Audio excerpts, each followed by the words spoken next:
찬미 예수님, 오늘은 3월 12일 사순치 3주일입니다. 생명의 물을 마셔라 하신 예수님 말씀으로 강론하겠습니다. 사순치 3주일 오늘 우리가 듣는 말씀은 예수님께서 성령으로 생명의 물이 되시어 우리를 살리신다는 내용입니다. 육신의 양식에 빵만 있는 게 아니라 물도 있듯이 영혼의 양식에도 생명의 빵만이 아니라 생명의 물도 있습니다. 이런 의미에서 오늘 제1독서가 전해주는 탈출기의 상황은 우리가 생명의 물을 마셔야 하는 사정을 잘 묘사해 주고 있습니다. 그것은 절박하게 하느님을 찾는 체험이 필요하기 때문입니다. 이집트를 탈출한 히브리인들은 시나이 산 아래에 모여 하나님의 법을 받고 계약을 맺기 전에 물이 없어 고통당하는 곤경을 겪었습니다. 백성은 목이 마른 나머지 모세에게 불평을 늘어놓았습니다. 만나를 먹게 되기까지 그러했듯이 이번에도 모세는 하나님께 부르짖었습니다. 그러자 하나님께서 모세에게 호렙의 바위를 지팡이로 치게 하시어 물이 터져 나오게 하셨습니다. 이 대목에서 우리는 한 가지 의문을 지니게 됩니다. 이집트 고센 땅에서 가나안 땅으로 가는 오래된 지름길은 가자를 통해 가는 육로로서 이미 알려져 있었고 이 길은 걸어서 며칠이면 갈 수 있는 길입니다. 또 하나님께서 백성의 길잡이로 삼으신 모세는 미디안 광야에서 40년이나 양치기로 살아왔기 때문에 누구보다도 그 일대의 길을 잘 알고 있던 사람이었습니다. 그런데도 이 지름길을 놔두고 굳이 홍해를 건너야 하고 먹을 것도 마실 것도 없는 낯선 시나이 광야길로 들어서서 멀찌감치 돌아가게 하신 데다가 며칠이면 갈 수 있는 거리를 무려 40년이나 걸리게 하신 하나님의 섭리는 무엇이었을까요? 하나님께서는 탈출기 13장 17, 18절에 나와 있듯이 그들이 닥쳐올 전쟁을 내다보고는 마음을 바꾸어 이집트로 되돌아가서는 안 되지 하고 생각하신 나머지 백성을 갈대 바다에 이르는 광야 길로 돌아가게 하셨습니다. 그것은 홍해를 건너고 먹을 것이 모자라고 마실 것도 모자라는 생존의 위기에 처해서 히브리인들이 명백하게 하나님의 힘으로 그 위기를 벗어나는 체험을 해야만 비로소 하나님을 믿고 의지하는 그분의 백성이 될 수 있으리라는 섭리 때문이었습니다. 이는 굳이 수요도 적고 노예 근성까지 생겨난 이스라엘을 하나님께서 당신 백성으로 삼으신 이유와도 상통합니다. 주님께서 너희에게 마음을 주시고 너희를 선택하신 것은 너희가 어느 민족보다 수가 많아서가 아니다. 사실 너희는 모든 민족들 가운데서 수가 가장 적다.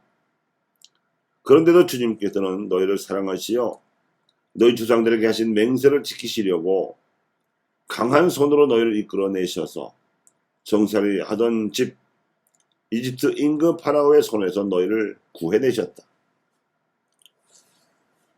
신명기 7장 7절과 8절의 말씀인데 이 말씀은 즉슨 하느님께서 당신 백성으로 삼으신 민족은 당시 이집트처럼 강성한 민족이 아니었고 바벨로니아나 파리시아처럼 수요가 많은 민족도 아니었으며 수요도 적고 힘도 약한 히브리노에 주신 이스라엘 민족이었으니 바로 그래야 하나님의 권능이 드러나실 수 있기 때문이었습니다.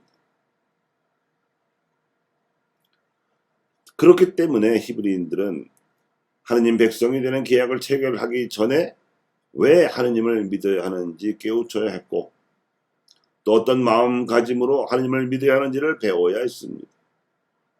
그렇지 않고는 조금만 어려워도 불평을 쏟아내고 조금만 힘들어도 도망갈 구석을 찾는 노예 근성을 벗어나기 어려웠습니다. 하나님의 백성이 된다는 것은 자유인이 되는 것이며, 자유인이란 주어진 자유를 누리기 위하여 반드시 자신이 이행해야 하는 책임을 스스로의 힘으로 해내는 존재이기 때문입니다. 그리하여 노예 근성의 저런 세대가 죽고 40년이 지나는 동안 새로이 태어난 세대가 주역이 되었을 무렵에 약속의 땅에 들어갈 수 있게 하셨던 것입니다.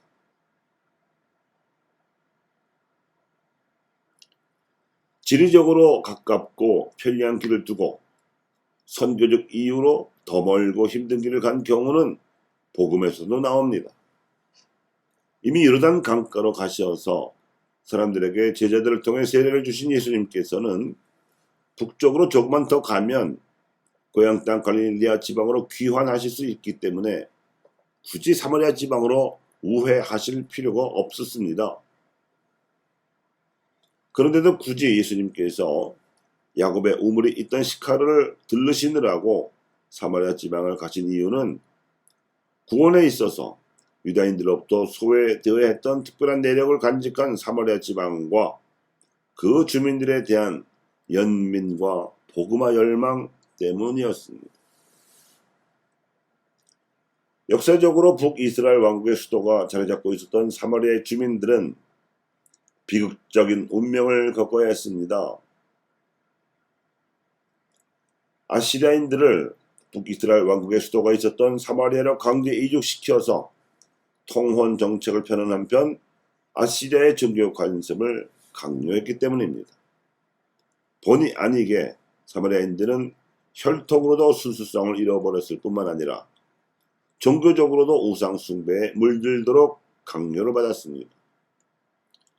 그래서 유다인들로부터 경멸을 받게 되었던 것인데, 바로 또 이런 사정 때문에 이들을 복음화하기 위한 예수님의 이 연민과 열망이 발휘되었습니다.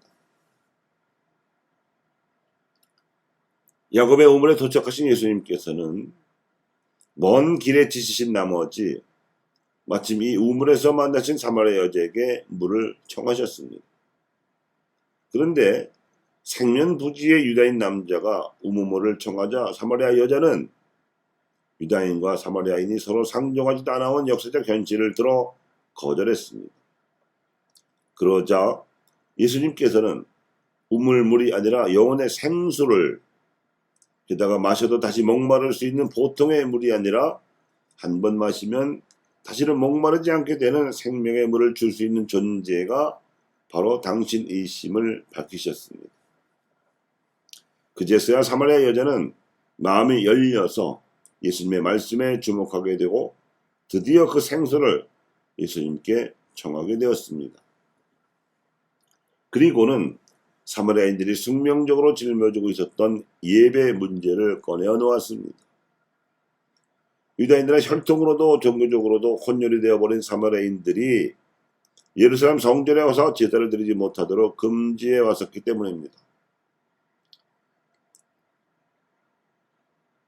그래서 예수님께서는 예루살렘 성전 같은 특정한 장소가 아니라 영과 진리 안에서 예배를 드리는 새로운 때가 왔다고 선언하심으로써 종교적으로 소외되었던 사마리아인들의 수건을 해결해 주시는 한편 그들도 하나님 나라로 회개하도록 초대하셔서 결정적으로 당신의 메시아이심을 밝히셨습니다.